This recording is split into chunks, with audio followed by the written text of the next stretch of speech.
To me, the e-reader project has brought a new revolution into the theological learning.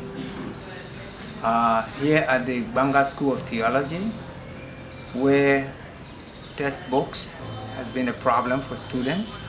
Most people after the war, there's scarcity of books, and all of a sudden you have a little gadget with a lot of books. You see now everybody is clamoring for one because the access. One of the things I have missed a lot about being away from the United States is the fact that we don't have any reading materials available.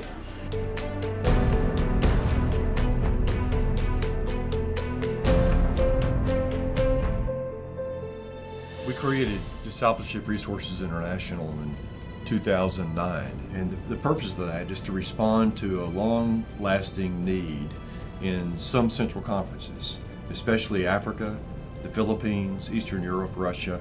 Each context presents a different challenge, but a common need has to do with the access to resources that are critical to United Methodist ministry and pastoral development. One of the issues, particularly for the schools in Africa, is the lack of resources and library materials, and a lack of contextually developed materials. We were leading a 3-day writing retreat in Liberia for pastors, theology faculty, and this idea just occurred to us in the middle of the conversation. It was kind of a God moment at the time.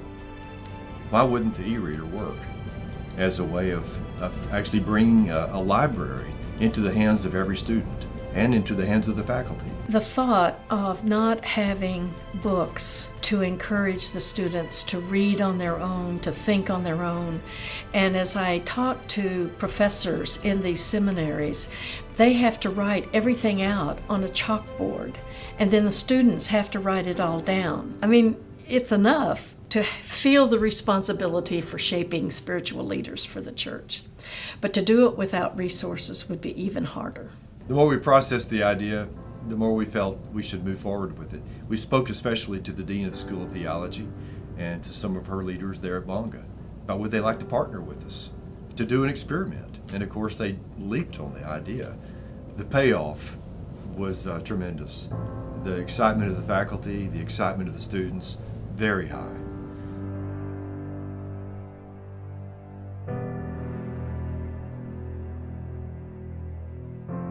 When Yada Young, who is the dean of the school at Banga in Liberia where the pilot project happened, when she gave her report to the Africa Association of United Methodist Theological Institutions, she was so excited, and she had testimony after testimony from students. In Liberia, the pastors, the theologians, those who come to this school and graduate, are placed very, very high in the educational sector of our country.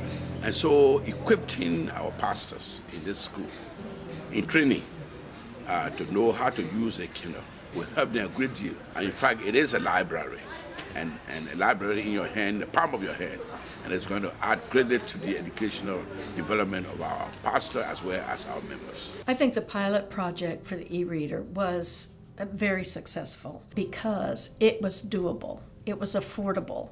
It could bring resources to people who didn't have them. What we've learned in the pilot project is that the impact is very positive. Just at the point of availability of the books in this form, it's very positive. For the students, obviously, they have more access to the books they need. And for the faculty have access to scholarship, resources for improving their own scholarship that they haven't had before. In the areas we're working in, both in English-speaking areas, French-speaking areas, Portuguese-speaking areas, especially in the most remote areas, the areas that have presented the greatest obstacles to accessibility for resources. The e-reader seems to be a tremendous solution. The only thing we really need to keep this whole program going is funding. And funding will come from the church. Funding will come from students making contributions. But the only way for this to be really sustainable is for donors, individual donors, and for individual churches to get on board.